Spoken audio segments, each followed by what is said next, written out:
Sejam bem-vindos a mais uma edição do Conexão Ibérica. Este é o seu programa semanal onde falamos sobre tudo o que aconteceu nos últimos 7 dias em Portugal e em Espanha. Para mais um programa, tenho comigo o meu colega Pablo González. Olá, Pablo, tudo bem? Todo bien. Quais é que foram as notícias da semana? Bueno, la primera es contar un poco lo que hubo en el encuentro de la CELAC en Colombia. En segundo lugar, un artículo de opinión que he escrito sobre la revolución neopentecostal latinoamericana, intentando entender por qué se dio. Por último, en tercer lugar, Extremadura lidera Ciberraya, un proyecto de ciberseguridad con universidades, centros tecnológicos y fuerzas de seguridad. Ok, então vamos começar com o que aconteceu na Colômbia, com este encontro, onde o Lula da Silva disse que a organização podia estar a atuar mais do que está a atuar e culpa, neste caso, quem? A la extrema derecha, porque, bueno, al final aquí uno de los grandes problemas de la integración latinoamericana es como se ha hecho a base de discurso ideológico y no a través del comercio. Pues no han conseguido convencer, que la izquierda es más sensible a los temas de integración regional, pero no han conseguido convencer a la derecha, o por lo menos a una derecha moderada, ¿no? Y también es verdad que predominan más las extremas derechas que las derechas. Entonces también eso, y en eso tiene razón Lula, pues han debilitado estas instituciones. En primer lugar, la que hubo anteriormente, que era UNASUR, que era dedicada a América del Sur, porque en principio es más sencillo unir primero América del Sur y después toda América Latina. Había otra institución que era la CELAC, que era la Comunidad de Estados Latinoamericanos y del Caribe, que es mucho más amplia y era como una comunidad más de cumbre en cumbre, ¿vale? Como un foro de encuentro, más que una organización que sí lo fue UNASUR. UNASUR dejó de existir hace ya una década y CELAC pues está en las últimas. Aunque es verdad que cuando lo coge un país que tiene ganas de asumirlo, pues por lo menos se generan corrientes de opinión, se genera una serie de ideas interesantes. En el caso de Colombia sí que ha hecho un cierto papel, ha puesto la carne al asador para intentar que tuviera un protagonismo. El problema es que no le ha acompañado la asistencia de otros presidentes, ¿no?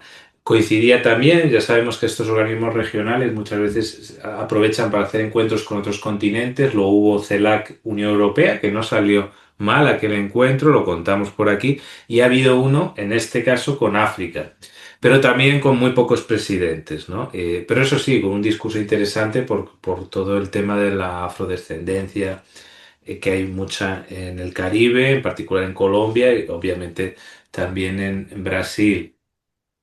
Y bueno, pues eso, también debo decir que la cumbre iberoamericana, que de alguna manera siempre ha sido competidora o caído en paralelo, ¿no? Intentaban que un año se hicieran una y otro año otra, ¿no? Y bueno, hay que decir que la última cumbre iberoamericana también fue un fiasco importante. Ahora bien, la siguiente, como es España la que organiza y se está empleando a fondo Felipe VI y Pedro Sánchez, pues sí que parece que va a ser exitosa más que esta CELAC. No quiere decir que a lo mejor la siguiente después de España continúa al mismo nivel, ¿no? Pero se cumplen esos los 30 años, si no me equivoco, y 35, perdón, 35 años. Y bueno, pues ya sabemos, por un lado de la izquierda lo abarca Pedro Sánchez, por el lado de la derecha el rey intenta, pues eso, como se lleva bien con todos, o por lo menos mejor con los de la derecha, pues intentan recabar pues esa convocatoria. Ha habido gestos con México para ver si viene Sheinbaum. Y bueno, en lo que se refiere a la CELAC, asume ahora la presidencia rotatoria pro tempore Uruguay y bueno, sí que en paralelo a esto, sí que se puede decir, en paralelo a CELAC, que Brasil y México sí que están haciéndose guiños y una idea que ha propuesto Lula es que Petrobras y Pemex, es decir, las grandes petroleras públicas de México y Brasil, hagan una exploración conjunta en el mar del Caribe, intentar ahí alianzas y después con Colombia sí que ha habido avances con Petro, aunque con el protocolo ya ha habido bastantes problemas de retrasos, de tal. Parece ser que Lula se enfadó en varias ocasiones porque no se cumplían los horarios o Petro no aparecía. Pero el caso es que en cuanto a firma de acuerdos, ha habido un plan de 89 acciones concretas en diversas áreas entre Colombia y Brasil. Para cooperar en infraestructuras, energía, seguridad, comercio, medio ambiente. Entonces eso pues es un ejemplo también de iberismo a la americana que no deja de ser interesante a pesar de que esos organismos regionales lamentablemente están en una situación límite. Exato. Agora vamos passar para o teu artigo de opinião sobre uma revolução que explicas mais como é que ela aconteceu, quais foram as bases para que este movimento tivesse sido. Bueno, pues esto en parte explica también la ascensión de la extrema derecha, pero también la ascensión de algunas izquierdas, porque hay que decir que los evangélicos neopentecostales que han crecido una barbaridad desde los años 80, 90 hasta la actualidad, hasta el punto de tener un 30% de la población de Brasil a su favor. Y es verdad que pasaron primero de apoyar a las izquierdas, pues a las derechas, y también negocian con quien esté en el poder, porque en Venezuela también han negociado a cambio de concesiones de tipo de televisiones y estas cosas, han negociado también con Maduro, por ejemplo, cuando estaba, claro. Y después, desde el punto de vista de la izquierda, que evidentemente siempre se presenta como un antagonismo, ¿no? Porque defienden como una teología de la prosperidad más procapitalista, ¿no? Más individualista. Lo cierto es que ha habido voces que han dicho, oye, si estos han llegado a comunicarse bien con los pobres, no es solo por una conspiración de la CIA que ha intentado meter estos grupos para debilitar a la izquierda o para debilitar la teología de la liberación, sino que han conseguido convencer con las ideas o llegar al corazón de esa exclusión, ¿no? Y que, bueno, pues eso, hasta en el lugar más pobre, el rincón más pobre, te encuentras ahí un pastor con un garaje donde da su sermón y donde la gente encuentra consuelo. También, lo que vamos a decir, también encuentra promesas y cosas reales, es decir, ayuda mutua, como trabajo, como todo tipo, una serie de servicios importantes, ¿no? Entonces, pues bueno, esto como muchos saben, el protestantismo se basa más en el Nuevo Testamento, pero es cierto que estos neopentecostales, el imaginario de la escatología se parece más del antiguo, ¿no? El estilo este de guerra espiritual. Y hay que decir que una de las cosas que ellos cuentan poco, pero hay que contarlas, el origen remonta al reavivamiento de la calle Azusa en 1906-1915 en Los Ángeles, protagonizado por William J. Seymour, un predicador afroamericano hijo de esclavos que practicaban cierta religiosidad africana, ¿no? Entonces, en el pentecostalismo moderno, ¿vale? El de América Latina es como el neopentecostalismo, es decir, hay una mutuación de por medio, pero en el originario hay una influencia africana, transculturada y transterrada a las Américas y decisiva, por ejemplo, con el tema del trance, la glosolalia, que es el hablar las lenguas estas extrañas, el ritmo sincopado, la catarsis corporal o los coros estos de gospel. Y ya han actualizado también las músicas a todo tipo de culturas musicales porque ellos se adaptan al medio. Es decir, ellos han tenido ese software angloafricano y en el hardware cultural ibero-barroco de las Américas, pues ya había conexiones africanas, entonces más o menos sí que tenían un cierto puente y han sabido adaptarlo, pues eso también con ejemplos de cierto caudillismo típico del pastor ungido y lo han unido a esa ambición pragmática del sueño americano o de esa fe equivalente a un optimismo antropológico que se da mucho en las Américas, ¿no? Pero el caso es que meten mucho la idea esa de que tú puedes cambiar tu vida si tú tienes una voluntad firme, ¿no? Después se encuentra, claro, con dificultades al adaptarse a fiestas tradicionales y las tiene que redibujar, pero bueno. Y después hay zonas que evidentemente ellos no reconocen esa influencia africana, pero hay zonas Y en África tienen mucho éxito también, esto hay que decirlo, y tiene lógica también, ¿no? Y en zonas con mucha población negra y mestiza, por ejemplo, en Salvador de Bahía, en los años 90 hubo conversiones en masa espectaculares a todo ese mundo, ¿no? Entonces, ¿qué pasa? ¿La teología de la prosperidad se puede condenar porque es procapitalista cuando vivimos una economía de mercado? Hombre, es complicado, ¿no? Y sobre todo, por ejemplo, si los chinos, un Deng Xiaoping dice eh, aquello de enriquecerse es glorioso, ¿no? Pues parecido al neopentecostalismo cuando dice que Dios quiere que seas exitoso, ¿no? Entonces, pues es una herramienta de empoderamiento, ¿no? De disciplina, de ahorro, sobre todo para abandonar el alcohol, el juego, las drogas. Gente que está tirada de todo el mundo encuentra una manera de empezar por algo, ¿no? También les enseña a hablar en público, se organizan en pequeñas células, que esto lo hacían antiguamente los comunistas y tal, pero ahora lo hacen estos. Entonces les enseñan habilidades blandas y también el networking, es decir, que es una cosa de formación que les sirve también para su vida, ¿no? Y para encontrar trabajo, para encontrar servicios, ayudarse entre sí. Y después es curioso, ¿no? Esa influencia afro no reconocida, que está también en el candomblé, la santería, el vudú, de esos demonios, esa brujería, ¿no? De esa limpieza espiritual, pero ellos no lo reconocen, ¿eh?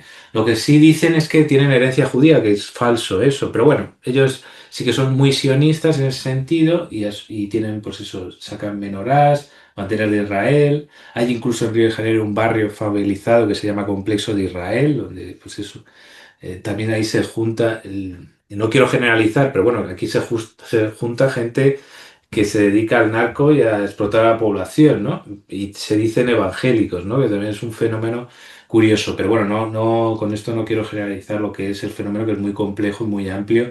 Y ya os digo que tenemos que entenderlo. Y también la idea de la profecía del retorno y de la segunda venida se ajusta a la creación del Estado de Israel, a pesar de que el judaísmo no cree en esas cosas del cristianismo evangélico, ¿no? Y se van mucho de turismo a bautizarse al río Jordán, ¿no? Entonces, bueno, quien esté interesado que lea el artículo, seguía mucho por oportunismo pragmático, soluciones inmediatas. El propio Lula reconocía que el trabajador pobre que va a una iglesia evangélica encuentra soluciones más inmediatas que si va a un sindicato o a un partido. Y bueno, sobre si es fraude o no es fraude, claro, el feligrés que paga por un servicio que lo considera como un seguro de salud espiritual, para él el diezmo no es un problema, sino que le genera autoconfianza y tiene un cierto retorno por todos esos servicios y ese es campo, ¿no? Ese club, ¿no? Donde encuentra otras personas que le pueden ayudar, ¿no? Entonces, ¿qué pasa? Que después, como existe competencia entre diferentes padres padres, no, pastores y diferentes iglesias, pues ahí vemos bueno, pues se produce esa cosa del capitalismo, ¿no? Donde tiene varias opciones donde sentirse satisfecho. Y claro, si la persona se siente satisfecha, es muy difícil decir que eso es una estafa. Evidentemente, desde el punto de vista católico, a veces hacer negocio con esas cosas resulta extraño, pero si tiene resultado la persona, es complicado condenar esas cosas, ¿no? Y entonces, evidentemente, aceptando el pluralismo religioso, cualquier persona pues, puede asumir la religión que le dé la gana, evidentemente intentando evitar cosas tipo secta o estafas muy claras, ¿no? De robo de propiedades que se han dado en algunos casos o de explotación sexual, evidentemente, y esto en todas las religiones también puede ocurrir.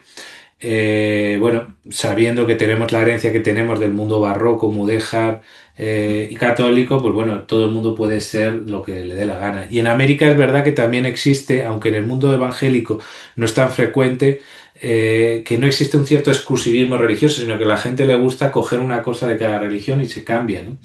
Y bueno, y ya te digo, del protestantismo también se puede derivar muchas cosas de como teoría de la conspiración, ideologías de la sospecha, etcétera. Y hay mucha también mirada clasista hacia esta gente, ¿no? En la versión americana son un poco pesados, pero las élites intelectuales suelen tener prejuicios hacia esto, ¿no? El catolicismo en parte existe también un movimiento carismático que copia algunos de estos estilos, ¿no? Entonces, pues bueno. queda ahí esa visión alternativa para que la gente lo entienda. Yo evidentemente no lo comparto, pero también no podemos caer en prejuicios porque si han tenido éxitos porque el método tiene cierta brillantez. Agora, para terminar, vamos passar para a Raya. Como é que ela vai ter um papel importante agora na cibersegurança ou no aumento da segurança na Península Ibérica? Bueno, esto es un proyecto que ya viene de unos años atrás y lo que sí es verdad que todo el mundo dice que tanto la inteligencia artificial como la ciberseguridad, y ahora hablamos de ciberseguridad, son campos donde las empresas tienen que estar invirtiendo a tope porque son súper importantes para el presente y el futuro, ¿no? Y se trata de un consorcio que reúne varias instituciones y entre las universidades, la Universidad de Extremadura, de Aveiro, el Instituto Politécnico de Porto Alegre y el Instituto Técnico de Tomar. Entonces, pues bueno, se renueva la sexta convocatoria del programa de cooperación Interreg España-Portugal, POCTEP 2021-2027, por un total en una financiación FEDER total de 1,49 millones de euros y la principal beneficiaria la Junta de Extremadura. Y bueno, es para hacer más seguro el espacio transfronterizo de Extremadura, Alentejo y centro de Portugal, ¿no? Ese espacio de la euroregión, Euroace. Y entonces, pues es un ejemplo bastante interesante de estrecha cooperación en diferentes entidades de España y Portugal y que incluye también cámaras de comercio, los ministerios de Interior de ambos países, la Comandancia de Cárceles de la Guardia Civil y los citados centros educativos, ¿no? Y bueno, lo que dice Jesús Coslado, director general de Digitalización Regional, es que con el proyecto Ciberraya damos un paso decisivo para reforzar la cooperación de España y Portugal para construir un espacio Euroace más seguro desde el punto de vista digital. ¿Eh? Me ha gustado mucho el nombre, no lo conocía, pero ya lleva unos cuantos años, ¿no? Ciberraya, y espero que tenga resultados que evidentemente los está teniendo. Hasta aquí mis tres temas. ¿Cuáles han sido los tuyos, Andreia? Começamos com o resumo da jornada, da última jornada do Campeonato Português de Futebol, onde podemos dizer já começa já um bocadinho a campeão. Passamos para um relatório europeu que fala sobre algo que aconteceu, há de fazer um ano daqui a um mês, que é o blackout no território ibérico. E para terminar, a Coviran está a modernizar os seus espaços em Portugal. Muy bien, pues empecemos por el campeonato portugués. Exato, então, o resumo da última jornada do Campeonato Português de Futebol. Em relação aos quatro grandes, ao Porto, Sporting, Benfica e Braga, destes quatro, três ganharam e houve um, podemos chamar o duelo do Norte. Mas vamos começar com o Sporting Lisboa-Benfica, que foi o primeiro a entrar em campo. Bem, a equipa de José Mourinho enfrentou o Vitória Sport Guimarães. O Guimarães, que tudo em janeiro conquistou, em Portugal temos uma coisa que é a Taça da Liga, que é de onde sai o chamado campeão de inverno. O Guimarães é o último campeão desta Taça da Liga. Bem, neste jogo contra os vimaranenses, a equipa de José Mourinho ganhou por 3-0. Um dos gols e tudo de uma personagem que ficou envolvida na tal polémica de racismo com o Vinícius Júnior. Para este ano foi tudo quem marcou o primeiro gol. Bem, a seguir foi o grego Evangelos Pavlidis e o terceiro gol foi um autogol da equipa da Cidade de Berço.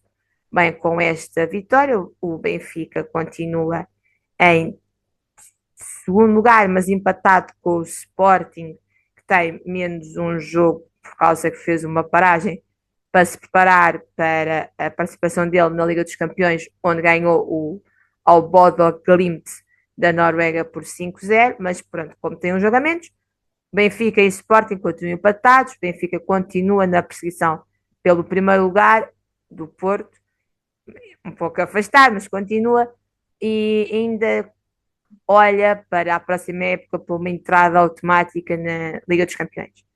Bem, passando para o Sporting, a equipa de Rui Borges enfrentou o Alverca, uma das equipas aqui da área metropolitana de Lisboa, e tem como um dos donos, um dos acionistas, o mesmo Vinícius Júnior que falámos há 5 segundos atrás. Bem, neste jogo, os Leões, depois de terem feito uma reviravolta europeia e já saberem que o próximo jogo para a Liga dos Campeões vão jogar contra o Arsenal, que tem um velho conhecido dos Sportingistas, Víctor Gyökeres. Bem, neste jogo os Sportingistas ganharam por 4-0, um bis de um colombiano, Luís Soares, um gol de Pedro Gonçalves, um português que foi chamado para a seleção portuguesa por Roberto Martínez para os dois amigáveis contra o México, vai ser e tudo neste fim de semana, e a reinauguração do Estádio Azteca, que vai ser o palco do primeiro jogo deste Mundial 2010 e contra os Estados Unidos. Bem, mas com isto o Sporting continua no segundo lugar, tem um jogo a menos, como eu já disse, e continua em perseguição ao líder Futebol Clube do Porto. Em relação ao Porto, a equipa de Francesco Farioli enfrentou o quarto classificado, o Sporting Clube de Braga, que tem sido uma das equipas mais regulares desta liga. Bem, foi um jogo muito fechado, muito acérrimo, vamos assim dizer. Aconteceu no estádio do Braga. O Braga conseguiu um golo a partir de penalti por um uruguaio, Rodrigo Salazar.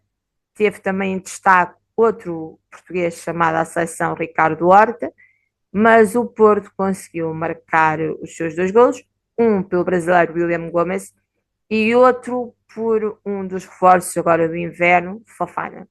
Bem, com esta vitória, o Porto continua à frente neste campeonato, com mais pontos de avanço do que o segundo lugar, mesmo que o Sporting tenha um jogo a menos, e é por isso que eu disse logo no início que já começa levemente a cheirar a campeão nacional, mas ainda, como o próprio Fariola diz, há muitos jogos ainda pela frente.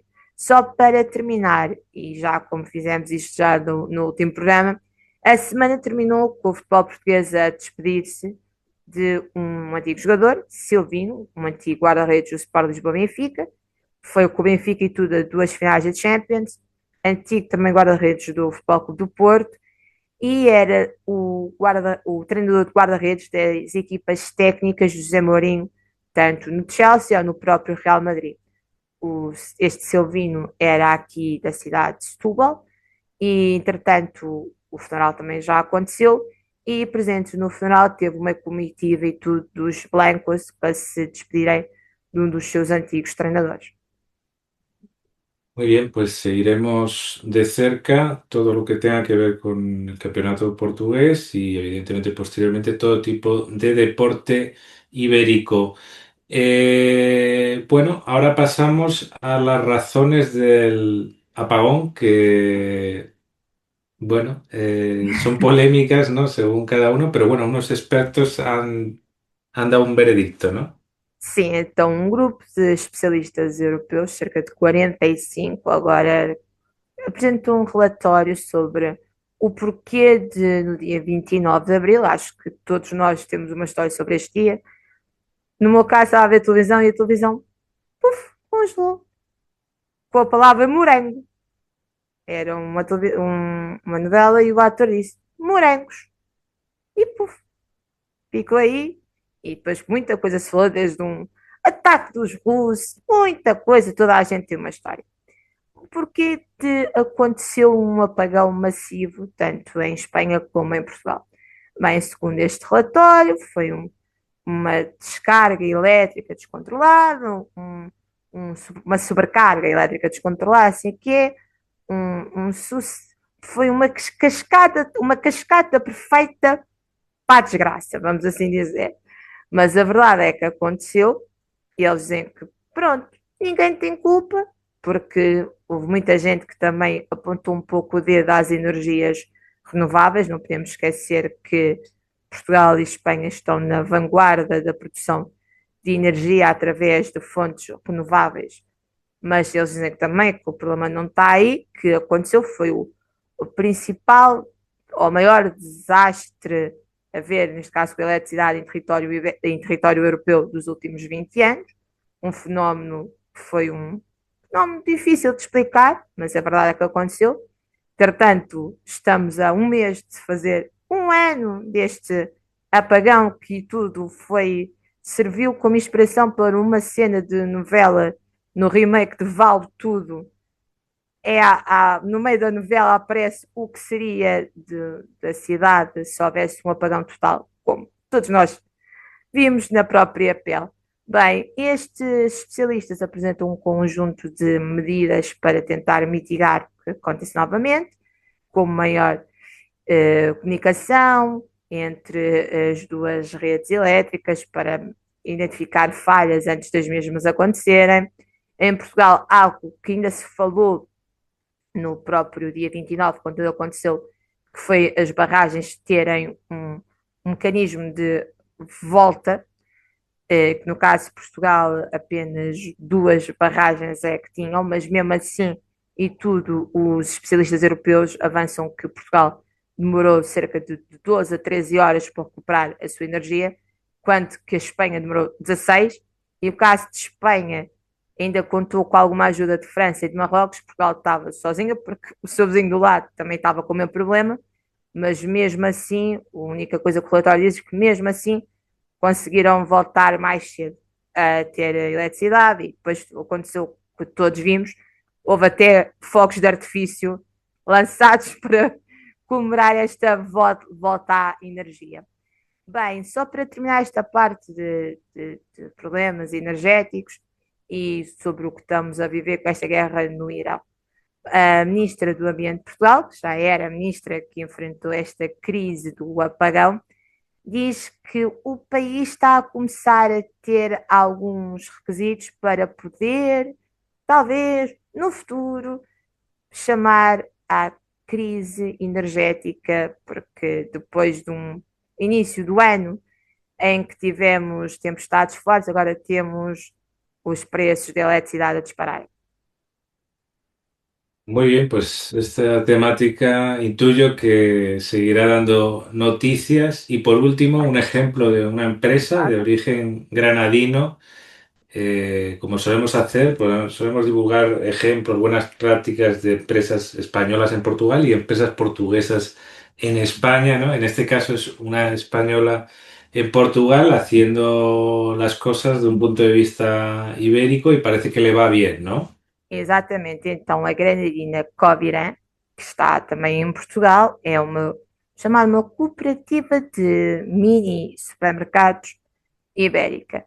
Bem, entretanto, a Coviran fez anos, em Granada juntou o embaixador, o cônsul, e anunciou que os estabelecimentos que têm em Portugal, porque eles trabalham de perto com pequenos empresários, vão remodelar e modernizar estes espaços que têm um pouco por todo o país. Aliás, eles estão a comemorar os seus 15 anos em território português e é por isso mesmo que querem modernizar estes espaços. Mas, como disse, a Covenant está presente em várias zonas de Portugal, incluindo e tudo aqui ao fundo da rua. Eu sei muito bem como estão a modernizar, porque estão literalmente ao fundo da minha rua. E pronto, neste encontro que aconteceu e que juntou não só os responsáveis por esta marca, mas também os responsáveis políticos portugueses em Espanha, apontou-se para que a necessidade de continuar a apostar no negócio aqui no lado português e que existem investimentos a fazer e que quando se trabalha em conjunto é possível ter sucesso. Bem, a Coviran, para quem a conhece, usa bastante, para além de trabalhar com pequenos produtores, usa, aqui falando no caso português, usa grande maioria, para não falar de totalidade, vamos dizer, uma grande maioria de produtos comprados aqui em Portugal diretamente ao produtor e agora está a modernizar os seus passos para comemorar mais um marco em território luso. Muy bien, pues un ejemplo más de buenas prácticas. Hasta aquí este repaso semanal de las principales noticias de España, de Portugal y de la iberofonía en general. Ya sabéis dónde encontrarnos en YouTube y en nuestras redes sociales. Hasta la próxima semana. Até a próxima.